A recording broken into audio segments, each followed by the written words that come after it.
Hi, this is Vivian and thank you for joining me. Today I'm going to show you how to read music. I know a lot of you have basic music skills, you know how to play the piano a little bit. You've forgotten how to read music and it really frustrates you because you look at a piece of music like this and you kind of know that these notes are played by the right hand and the notes down here are played by the left hand, but you just can't remember the notes, right? So I'm going to show you an easy way to remember how to read notes. So I've made a diagram of a keyboard. I've labeled middle C in red. Now I'm going to turn this keyboard sideways. Please bear with me, this is all going to make sense in a minute. Let's just pretend there's an imaginary line coming from the middle C, like this. And then there's a space for a D, and then a line for E, a space for F, a line for G, a space for A, a line for B, a space for C, a line for D, a space for E, a line for F. You have 5 lines like that, right? And if we connect them like this, it's starting to look like these 5 lines here, right? All right, and now let's go from the middle C, that's our reference point, this imaginary line. The space is a B. We'll have a line coming from the A space for the G, a line for the F, space for the E, a line for the D, a space for the C, a line for the B, a space for the A, and a line for the G. Let's connect these 5 lines. And that looks like these 5 lines that are connected, right? Now we call those 5 lines a staff. And let me just erase this imaginary line, okay? And we'll connect all of these like this. And what I'll do is I'll draw a treble clef, which looks like this. And I'll draw a bass clef, which looks like this. Now, that really looks like this, doesn't it? So now let's identify the notes. I'm going to draw that imaginary line here, the reference point, which is middle C. Because you have this treble clef, that means every note that I draw in this area will be relative to the middle C. It'll be above the middle C. And all the notes I draw down here is relative to that middle C, so they'll be below the C. So if I turn the keyboard this way, you know, notes that are going to be drawn here are going to be played in the right hand like this. Notes are going to play in the left hand like this. Okay?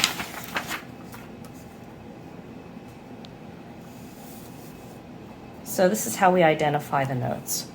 Relative to the imaginary C line, let's just say this line here. If I draw a note here, what do you think that's going to be? Just follow that line to the E. If I draw a note here, where do you think that's going to go to? That space goes to an F. Same with this one. Draw a note on the second line, but you follow that line and it goes to a G. So that's a G note. So basically these lines and spaces correspond to the notes. If I draw, here I'll just do this, E, F, G, I'm running out of space, so I'll do this. A, B, C, D, E, F, okay? So if I drew a note, like right there, what do you think that note would be? You just follow the line and it is an F. If I drew a note right here, what do you think it is? Follow that space to an E. So if I draw a note here on this line, you just follow that space to a B. But you can always remember it just relative to C.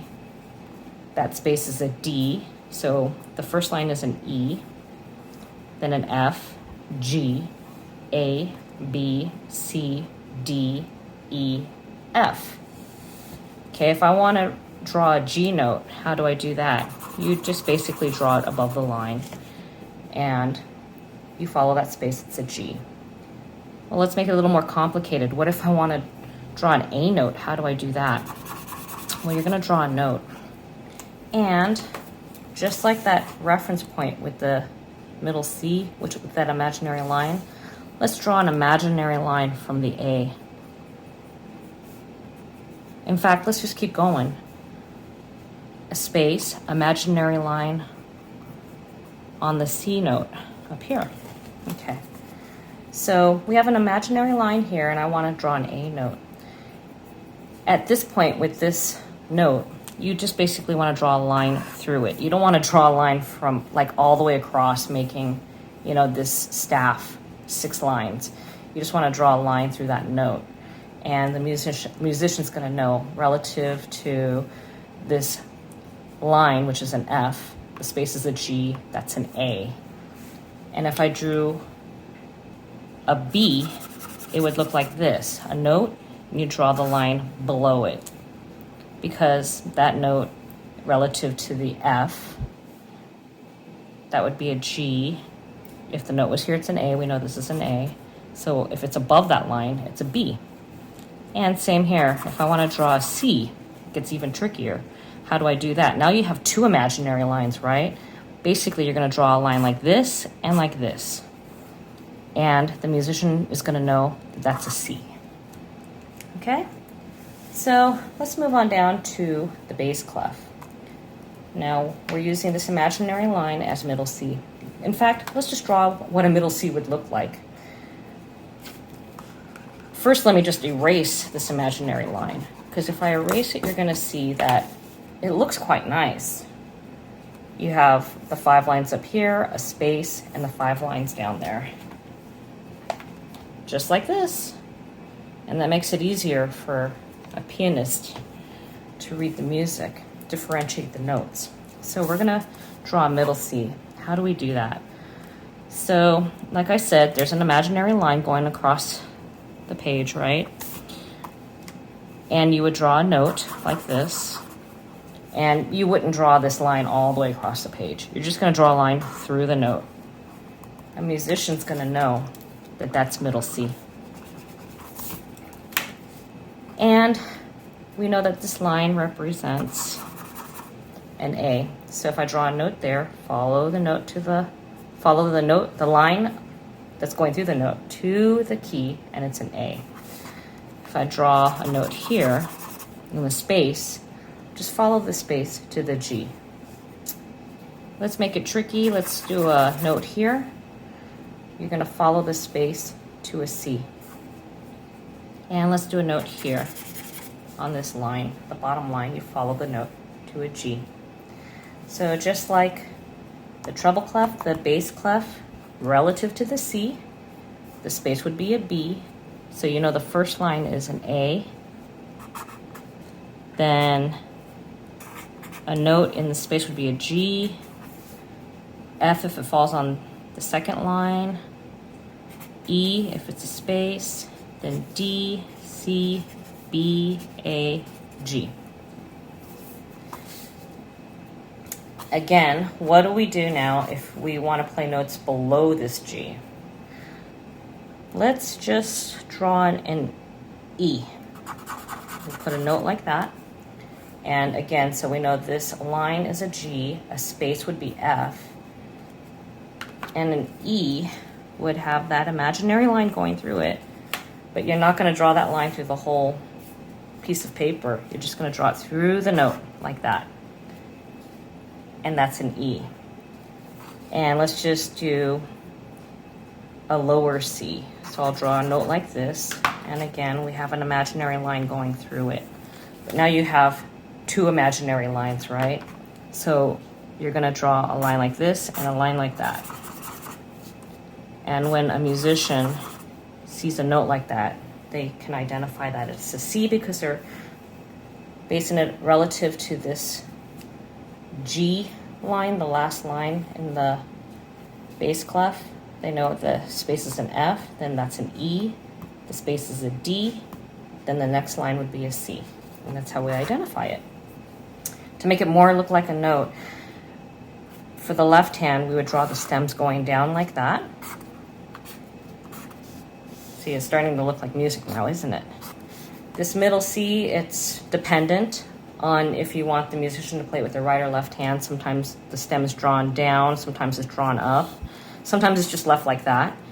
But if we put stems on these notes, like this,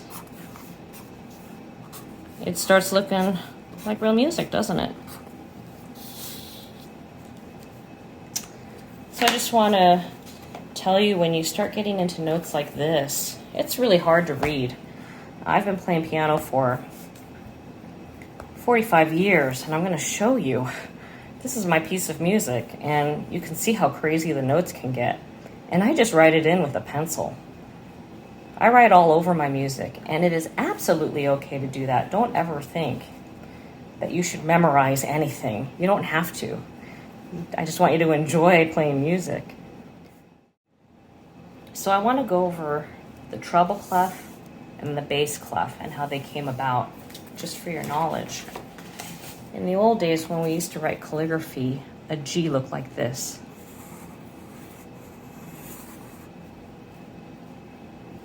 And an F looked like this. Now in music, it has kind of morphed itself. And I'm going to show you on a piece of music. So that G has morphed itself into looking like this. And this F has morphed itself into looking like this. And we call that the treble clef or G clef and the bass clef or F clef. If you want to draw these on your own, it's actually quite easy. Just draw a line straight down and loop it around there. Go in a circle, and you're going to end here. How do you remember that? I'll show you how.